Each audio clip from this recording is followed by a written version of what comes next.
Kenapa Gus? Doanya. Kok kamu punya uang, anakmu gak kamu akikoi, doa anakmu itu tergadaikan. Artinya apa? Doa anakmu belum bisa nyampe kepada dirimu sebelum kamu tebus dengan akikoinya. Bila awakmu saiki, aku biar jualan sih kere Gus. Saiki baru duit di akikoi saiki ya apa-apa. Malah saya makan Gus, tapi akikoinya cuma kambing satu boleh, seperti itu asu. Astagfirullah. Ya, si Ani mau. Bohong sih. Oh, saya. Assalamualaikum Gus, mau bertanya, bagaimana cara agar perempuan menjadi perempuan yang baik di dunia dan di akhirat? Soal tahu ini. Apa yang tahu? Oh, gue. Nomor 2, amalan apa yang baik untuk calon suami? Iya.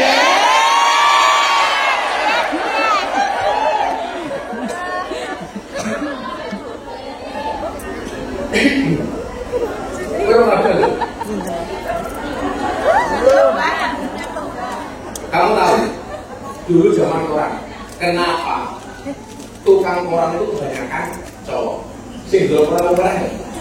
Kenapa penjual koran itu kebanyakan cowok? Jawabannya bilang karena cewek itu gengsi kalau kasih kabar duluan. Padahal cewek itu boleh ngomong itu boleh. Cewek boleh nggak ngomong seneng sama cowok? Boleh. Contohnya siapa? Siti Khadijah ngomong seneng sama Kanjeng Nabi. Jadi si tembak ini Siti Khadijah bukan Kanjeng Nabi. Itu artinya perempuan nembak duluan itu boleh ya masalah. Mas aku seneng merawat. Kok ditolak? Ya dibagian deh.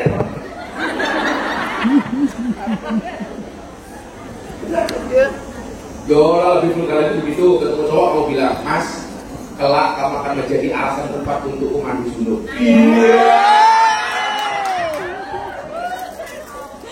Allah.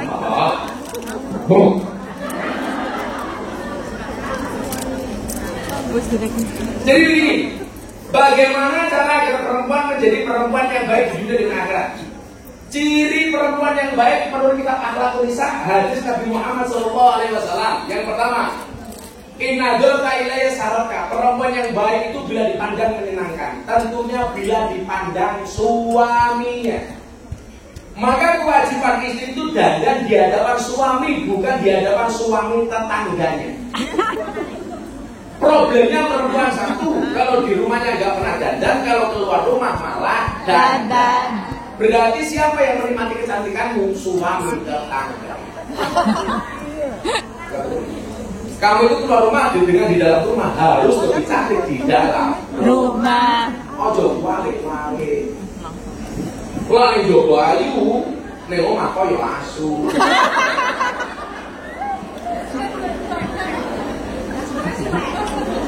Wah, ini martaha atau apa? Perempuan yang baik diperintah suami manut, harus taat. Jangan bantah, kecuali perintah suami maksiat. Dek, kamu kalau ngaji gak usah lama segera pulang. Lah kok Mas, gue ajak maling. Itu tetap harus hormat tapi nggak boleh taat. Diperintah manut. Laiso saat dulu diperintah harus melakoni. Sebelum diperintah sudah kamu lakukan. Sekarang mau jalur kopi, kopi. Sekarang mau dulu sarapan, sarapan.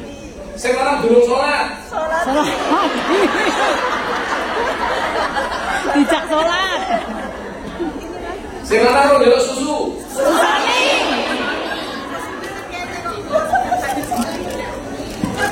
Oh, ini bukan ngepel itu.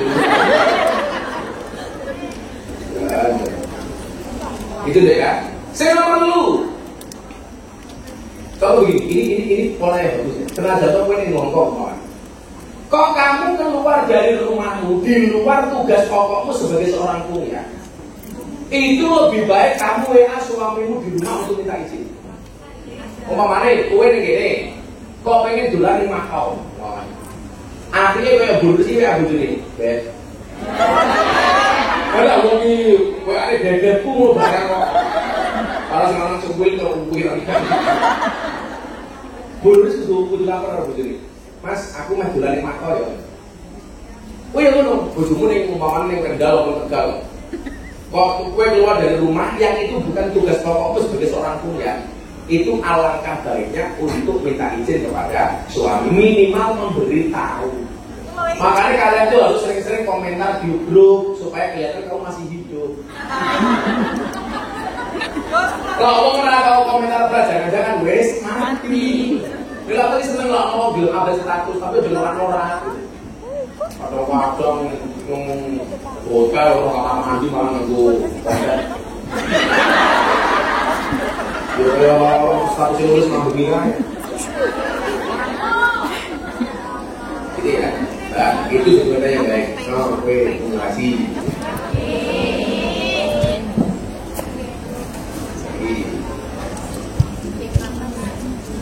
Gus, aku mau tanya, bagaimana sikap seorang istri ketika suami meminta izin untuk selingkuh?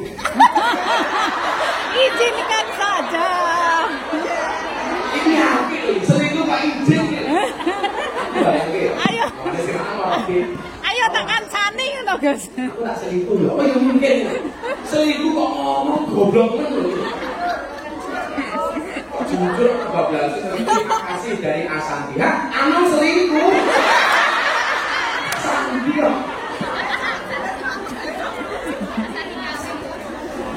Di asal itu apa tadi?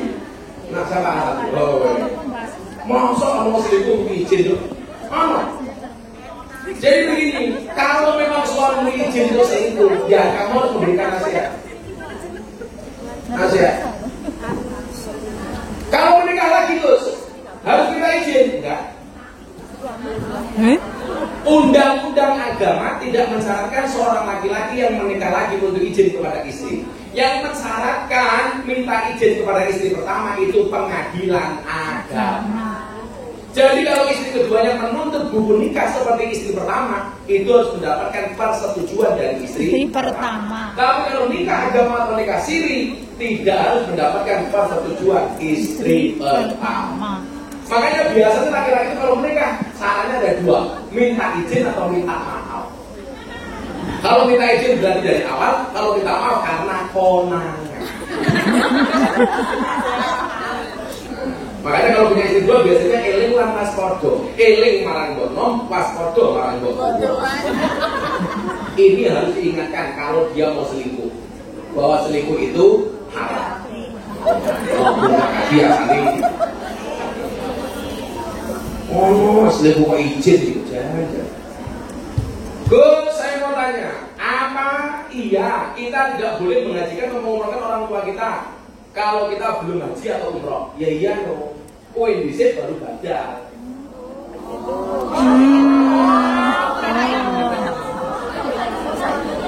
Lah sana. Kalau umroh kamu sekali berangkat umroh itu bisa umroh berkali-kali. Umroh pertama ya waktu umroh kedua baru itu orang tuamu yang sudah meninggal.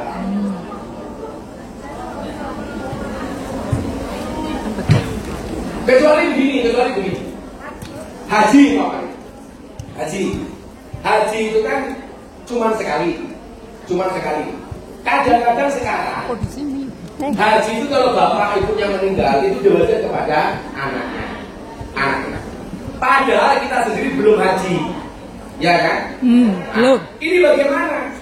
Boleh saja kamu menghajikan orang tuamu atau kamu haji. Nanti kalau ada waktu slow kamu umroh untuk bapak ibu. Saya itu kurang bisa menerima logika yang sebenarnya boleh-boleh saja. Wong awake dhewe itu tahu mangkat haji kok ngajake wong. Makanya kalau bisa badal haji itu, kok kowe duwe pengen badal haji wong tuamu di Mekah. Kamu cari mukawe di sana yang sudah haji. Tolong, ini saya bayar untuk badal haji orang tua saya. Yang kita minta untuk membadalkan siapa? Yang sudah pernah berangkat. Kita perkenalkan Siti Ramlah. Siti apa ini? Kamu haji belum? Ya, umroh haji. Hanya Gus. Gus. Lama itu mulanya. Menurut ulama, surganya laki-laki itu ada pada ibunya. Surganya wanita ada di pada suaminya. Tetapi suaminya sering nyakiti istri. Gimana bisa istri mendapatkan surga? Terima kasih. Semakin kamu disakiti, semakin kamu bersyukur, justru pintu surgamu semakin terbuka. Terima saja. Selama kamu ikhlas itu seperti SFD, jadi dia tetap welcome.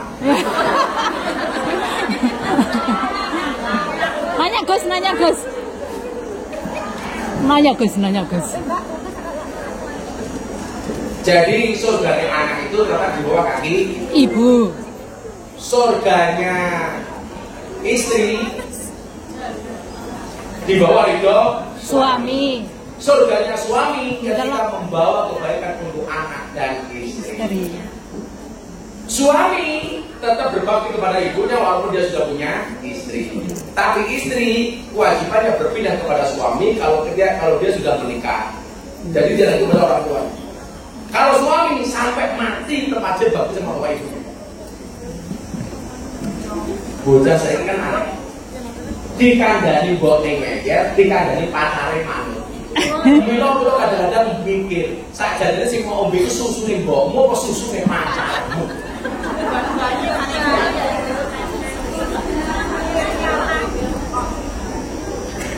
Iya, orang yo ngono. Ninggake mbokne ngeboti bojone iku ya salah. Tanya Gus. Sing bener ki tetep bojone ya diopeni, tapi wong tuwa ora tau ditinggal. Piye-piye kuwi gede mergo susune mbokmu ora mergo susune bojomu. Kita pakai apa ini? Oh. Gus, saya mau tanya. Assalamualaikum. Bagaimana cara meyakinkan diri bahwa jika seorang ini jodoh kita? Karena beberapa kali diajak nikah seorang, ketika saya berusaha meyakinkan diri, tapi ujungnya ditinggal nikah.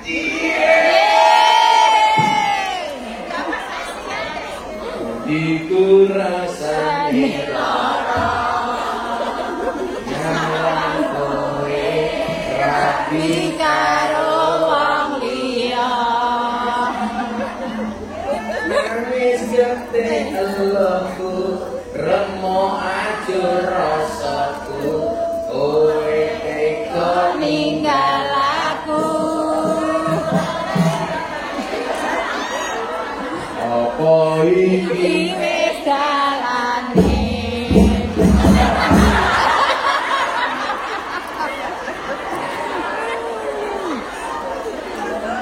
Nanya Gus. Man langsung dijawab. pasang kawin.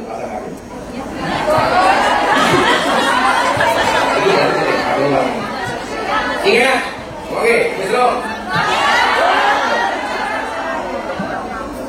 Ingat, kalau mau nakal jangan main hati. Kalau mau main hati jangan sama yang nakal. Iya.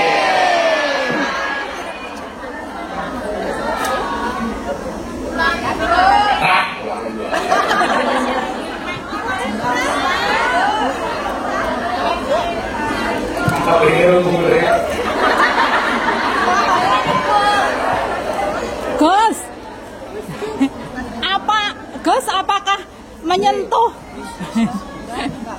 Makanya kalau ada boleh orang ya? seperti itu, Harus mulai, Zah. tidak menerima buaya, ini hati. Kadang udah banyak.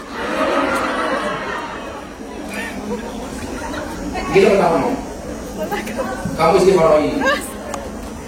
Pilihan terbaik dari Allah bukan pilihan. Kok dia meninggalkan kamu, insya Allah akan ada yang datang lebih baik dibandingkan. Mudah nikah. Oke, pertanyaan akan sampai di rentek.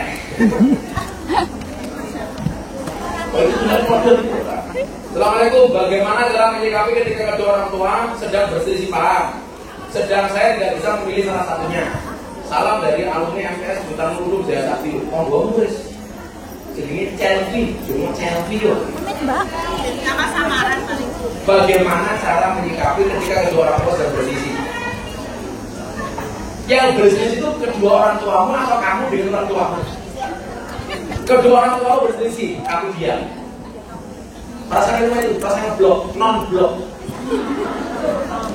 Doakan saja orang tuamu. Bapak di Fatihai, ibu di Fatihai, ngaya dia sih.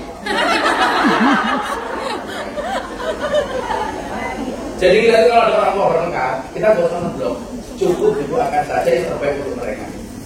Gak usah memilih salah satunya. Aku milih buku, aku milih bapak, karena aku masalah. Doakan, kalau gak bisa diam, karena diam itu adalah doa terbaik. Bapak ibumu didoakan supaya cepat diam. Kalau gak bisa, dibuat diam. Oh, dulu.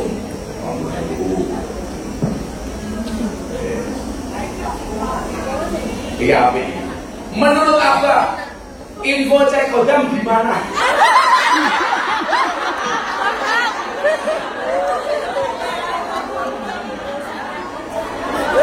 Korban TikTok itu. Gue ini percaya kalau cek kodam cek adalah nurusin kodamnya apa? Oh, peleng gitu. Kayak ngono lagi percaya itu. Kodam itu artinya, kodim itu artinya pembantu. Jadi mereka yang cek kodam itu seolah-olah orang itu ada yang nungguin. Oh ini kodamnya babi, ini kodamnya celeng, itu kodamnya nanyar putih. Nah, itu bisa bentuknya setan, jin, demi rata-rata jin. Itu biasanya seperti itu dulu. Awal mulanya dipahami oleh orang yang banyak belajar tenaga dalam. Golek kodam. Makanya ada yang mengatakan apa? Akan ada satu masa orang itu minta tolong sama jin. Wis ora rasa percaya. Api kuwi gede cilik kuat lemah kabeh krana Allah. Ini kan masuk bulan Suro ya? Iya. Makanya ketika kita masih meyakini kekuatan Nyiroro Kidul dibandingkan kekuatannya Allah. Kalau orang nggak mau menikahkan anaknya di bulan Suro dengan alasan yang logis itu nggak apa-apa. Tapi kadang-kadang alasannya nggak logis. Kowe ngomong ora bae anakmu di bulan Suro karena khawatir Nyiroro Kidul ora ngrabeke anake di bulan Suro. Pertanyaan pula saben bulan Suro Nyiroro Kidul mantu ki anake piro? Karena itu logika. Kayak Gus kita pengajian di Lampung ada penampakan kagum Nyiroro Kidul. Bener gak Gus? Ya saya nggak ngerti. Itu kan HP-nya orang. Kalau kau bener Nyiroro Kidul ngaji bagaimana Gus? Ya saya bersyukur alhamdulillah. Nyiroro Kidul kodam. Siapa tahu tahun depan Nyiroro Kidul jadi pengurus muslim. Jadi besok ketuanya Majelis Ilham mengundang pengajian di Nyiroro Kidul. Begitu pula tinggal nama. Soalnya tak lagi mau kodam mau. Oh gue, kodam mulai.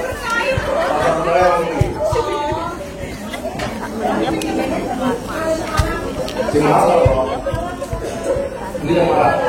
Sudah marah atau baru mau marah? Yang mau sih yang mau.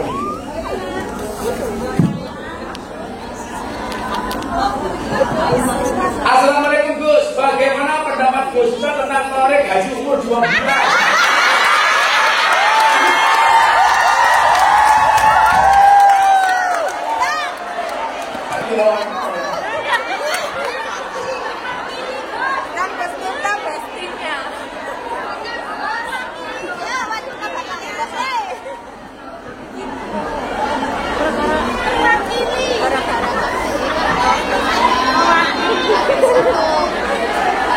Satu, yang kewajiban yang sudah kena wajib haji salah satunya caranya harus sudah.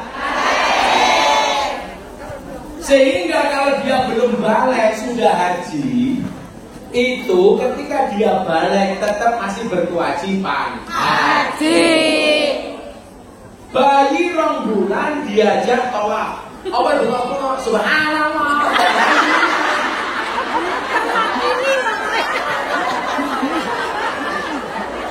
Kalau pertanyaannya apakah bayi boleh diajak haji? Jawabannya boleh. Tapi apakah dia sudah bergugur kewajibannya untuk haji? Jawabannya belum. Karena dia belum balik. Bu Nuris kerja di Hongkong berapa tahun? 20 tahun kerja di Hongkong. Balik haji 2 bulan. Tarik yang butaku. Yo aja dibully.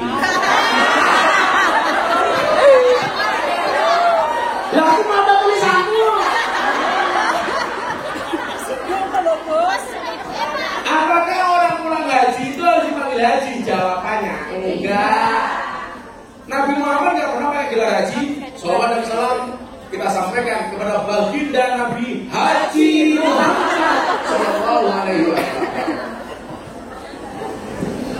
Gus minta haji berapa kali? 5 kali. Apa aku 5? Acara selanjutnya akan disampaikan oleh Gus.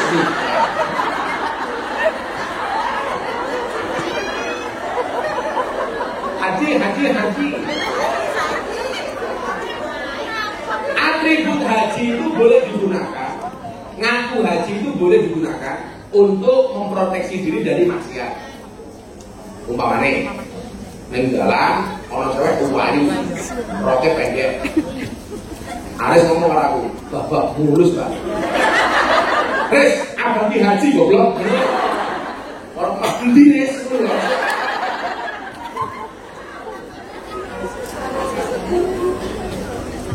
Mamane ana film apa judulnya Mama? Yuk nonton film yuk. Apa judulnya?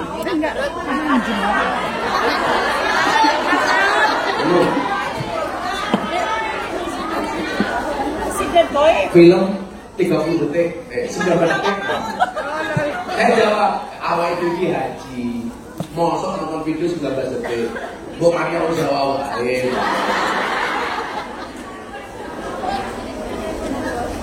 Cimel, ngopo iki? Jeneng Cimel iso ora dhewe Cimel kok. Takon torek berarti yo ngono.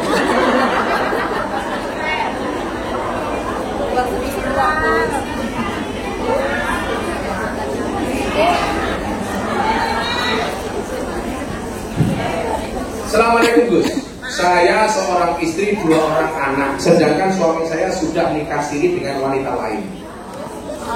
Dan beberapa tahun tanpa menceraikan saya sampai sekarang, dan tanpa ngasih nafkah kedua anaknya. Jangankan nafkah, tanya kabarnya aja nggak pernah. Yang saya tanyakan, berdosakah jika saya menggugat cerai? Ya boleh, kadang-kadang cerai itu solusi. Jangan dibilang cerai itu dosa. Cerai itu tidak dosa. Cerai itu halal, tapi dibenci oleh Allah. Tapi Allah juga bijaksana. Kamu gugat cerai itu karena apa? Kalau suami tidak bertanggung jawab seperti ini, kamu gugat cerai ya tidak dosa. Boleh-boleh saja. Maka kadang-kadang justru kamu akan mendapatkan keluarga yang lebih bahagia ketika mendapatkan suami baru. Cerai itu bukan aib, karena solusi. Tidak selamanya cerai itu aib. Bisa jadi dia menjadi solusi. Lah suami tanggung jawab yang ini kok lama kok modal.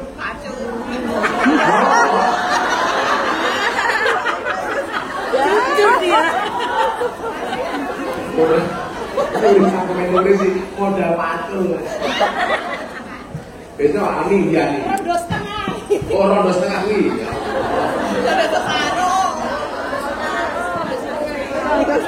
Rondo separuh.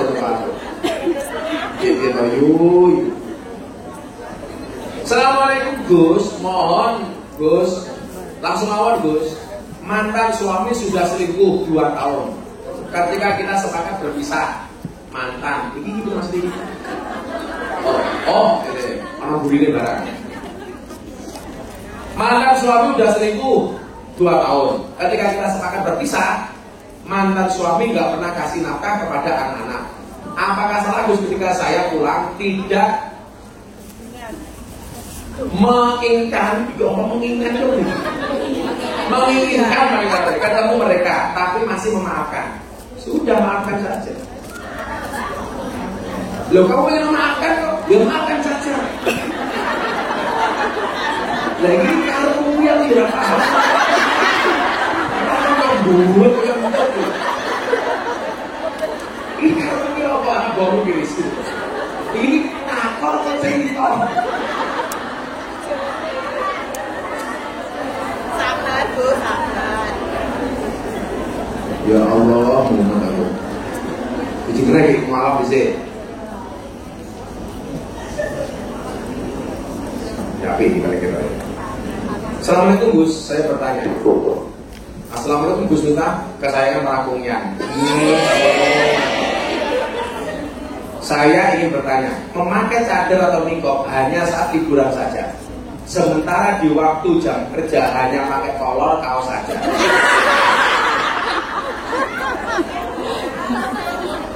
Sekalipun ini ke pasar karena dilarang berhijab sama bos, apakah itu baik? Lama mau rapi yo rapi, tapi yo piye meneh kahananmu koyo ngono. Kowe nek omahmu memaksakan nganggo cadar malah dipecat karo bosmu. Loh, hukum cadar sendiri itu ulama berbeda pendapat. Kalau Anda meyakini sunnah silahkan, Anda meyakini nggak sunnah juga apa-apa. Anda bercadar silakan, enggak yura rai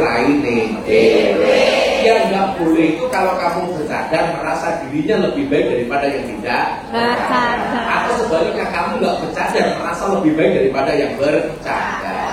Itu pilihan saja. Hidup itu kan pilihan, kira apa betul? Yang penting kewajiban kita itu nutup aurat.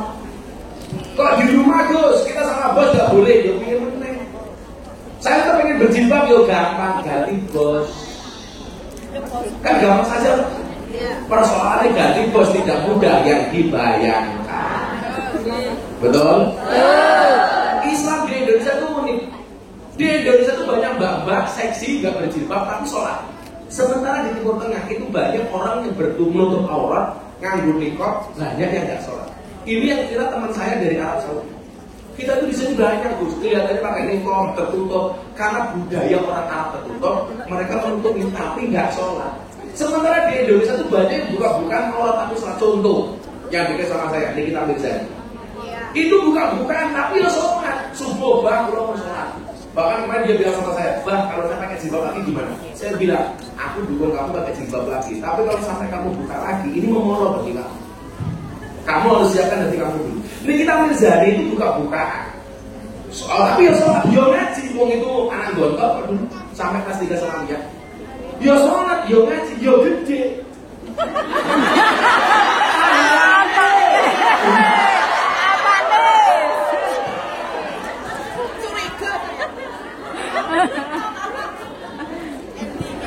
Kalau aku lah ngopi, kalau ini kita ambil jadi kopi itu kopi hitam, jadi kopi susu.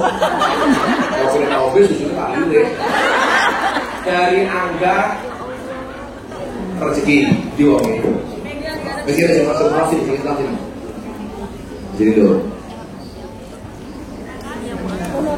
Dipilih sama apa lucu-lucu terus. Islam. Ini yang masuk Islam namanya Dian Fajar Octaviana, alamat Malang, agama sebelumnya Kristen. Mbaknya yang mana? Dia pakai mikro. Kamu di sini tidak pernah kerja berapa tahun? Baru 2 bulan. Keluarga kamu Kristen semua? Kenapa pengen masuk Islam? Akhir-akhir ini saya jadi orang Kristen itu kayak nggak tenang gitu. Akhir-akhir ini merasa nggak tenang. Nggak tenangnya karena apa? Saya pernah bermimpi datangnya Allah membuka saya. Bapak kamu agamanya apa? Islam. Islam. Oh, bapak kamu Islam. Udah meninggal. Iya. Terus kamu mimpi itu bapak kamu. Iya. Apa mimpinya? Doh, dan susul aku.